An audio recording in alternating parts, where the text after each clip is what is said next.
Dear Patriots, before the news starts, please subscribe to our patriotic channel by clicking the subscribe button. Give us a thumbs up to this video. Don't forget to leave your opinion below in the comments section. Share the news on Facebook and Twitter so your friends see it. Thank you. Trump may call Putin's statements on Russia's nuclear arsenal irresponsible. President Donald Trump and British Prime Minister Theresa May agreed on Sunday during a phone call that Vladimir Putin's claim that Russia had nuclear weapons that could evade U.S. anti-missile defense systems was irresponsible. Putin on Friday announced that Russia has nuclear weapons that could get around defense systems, in addition to underwater drones and intercontinental missiles. A Pentagon spokesperson later said U.S. officials weren't surprised by Putin's comments. Tensions between Russia and the U.S. have increased over the past several years, and U.S. intelligence agencies have accused Russia of interfering in the 2016 presidential election. May and Trump also discussed how Syria and its Russian and Iranian sponsors should call for an immediate ceasefire across war-torn Syria. Russia and the U.S. are supporting opposite groups in the Syrian war, with the Kremlin currently backing Syrian President Bashar Assad, while the U.S. backs certain rebel groups in the war.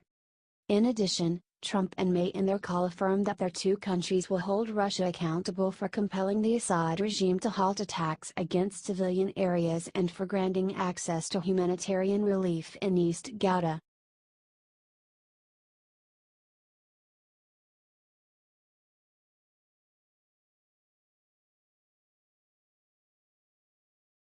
Trump says Obama administration investigated campaign's alleged Russia ties to help Clinton.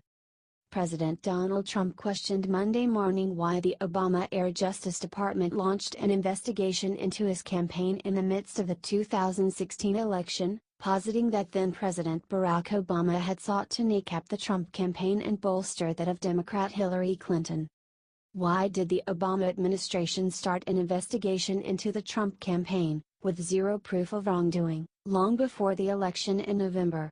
Trump wrote on Twitter, leveling allegations that dispute previously reported details. Wanted to discredit so crooked H would win. Unprecedented. Bigger than Watergate. Plus, Obama did nothing about Russian meddling.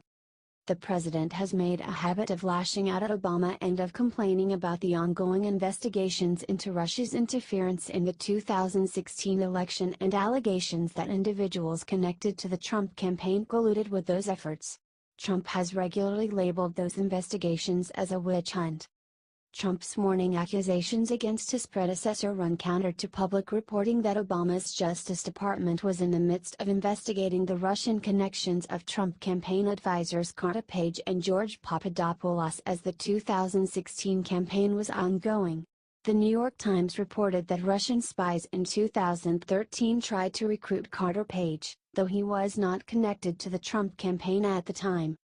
And while Trump wrote online Monday that Obama had sought to aid the Clinton campaign with talk of the Kremlin's meddling efforts, Vice President Joe Biden said in January that the Obama administration was fearful in 2016 that fully discussing the known breadth of Russia's efforts would be seen as a partisan move. Biden recalled that the White House sought bipartisan help in warning the American people of the Kremlin's interference campaign but were rebuffed by Senate Majority Leader Mitch McConnell, RCI. A charge McConnell's office has denied.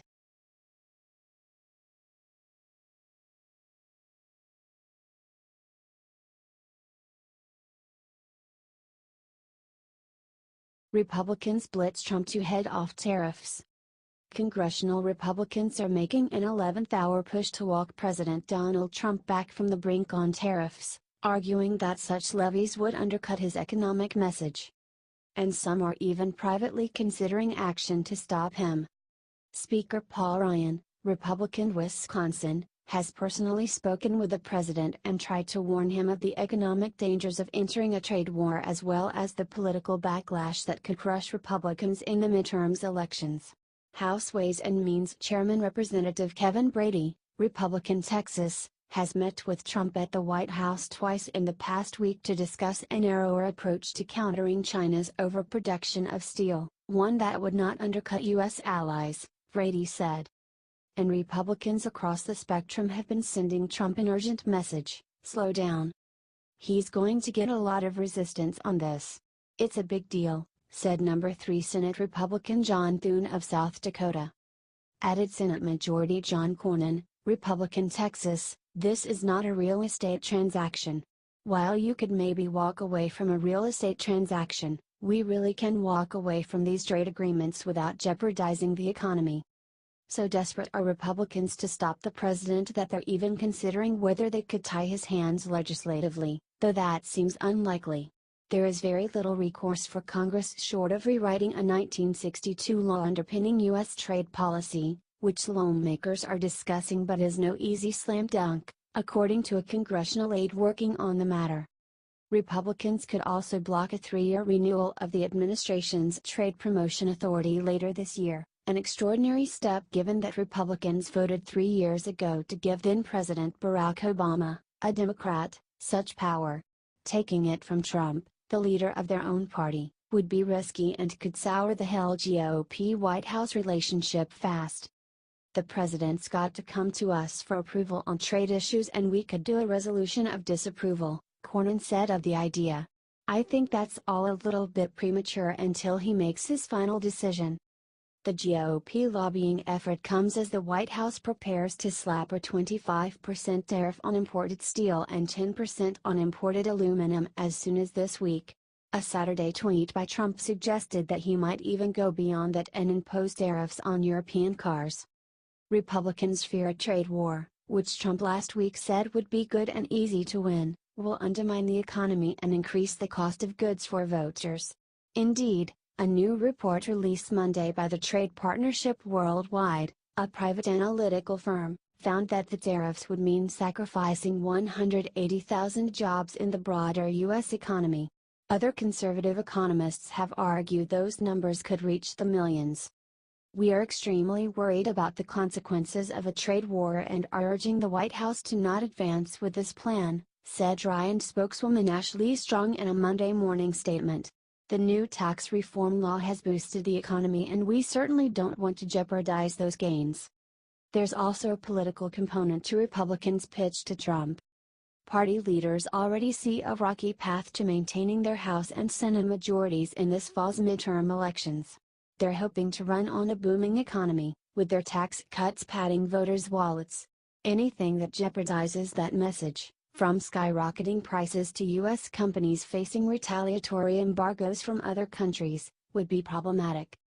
The preference, for now, among Republicans is to change the president's mind and avoid an epic clash between the congressional GOP and the White House, said Senate Finance Chairman Orrin Hatch, Republican Utah. Hatch plans to send Trump a letter later this week and then speak to the president directly about what he says would be a real mistake by Trump. He's got a few days to think this through. And I think he will. But I totally disagreed with that one staffer down there who is, in my opinion, misleading the president, said Hatch in a reference to Peter Navarro, a top White House official who swayed Trump toward the tariffs. Navarro should know better. Brady and Trade Subcommittee Chairman Dave Reichert, Republican Washington, have also drafted a letter to Trump expressing worry about the prospect of broad, global tariffs on aluminum and steel imports, said Lauren Aronson, a Ways and Means spokeswoman. The letter, Brady said, also encourages Trump to narrow his tariffs on bad actors and China specifically. The president has an opportunity to tailor these tariffs in a way that can strengthen the U.S. economy, and I think it's important that he weigh carefully the recommendations we're making, Brady told reporters Monday. Not all Republicans agree on how to talk Trump down from the trade war ledge. Some say blasting him publicly will only make him dig in on protectionist measures, a central component of his 2016 campaign. In contrast to Ryan's unusually aggressive statement on Monday, Senate Majority Leader Mitch McConnell, RCI, has said nothing about the tariffs. He'll likely be asked at his weekly press conference on Tuesday, and Republicans hope that by then, Trump will have changed his mind.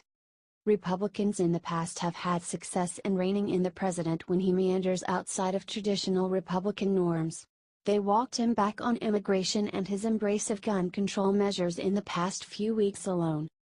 But if that doesn't work, Republicans could consider congressional action. The U.S. Constitution gives Congress jurisdiction over trade, but lawmakers have ceded some of their authority to the president. Congress could try to pass a veto-proof bill to block the tariffs from going into effect. But getting 2/3 of both the House and the Senate to vote for such a measure could be tough, especially because many Rust Belt Democrats, and even some Republicans, favor taking some action against steel imports. Another option would be to try include a measure blocking the tariffs in a piece of legislation that Trump feels he must sign, such as a bill to fund the government that Congress needs to pass later this month. But I'm not sure that they could succeed in doing that, said Bill Reinsch, a senior fellow at the Center for Strategic and International Studies. That puts another issue on the table, in the funding talks. It jeopardizes all the spending in the bill, it threatens a government shutdown, all the things that happen if you don't pass an omnibus bill. One other possibility would be to threaten to deny Trump a renewal of trade promotion authority, which allows him to negotiate trade deals and submit them to Congress for a straight up or down vote without any amendments. Administration officials have said Trump will notify Congress by the end of this month that he wants the renewal, which it would open up a 3-month window for lawmakers to block it by passing a resolution of disapproval. However, taking that step carries some risk since it would free Trump from following congressional guidelines in negotiating trade deals, including requirements that he consult with Congress as negotiations proceed.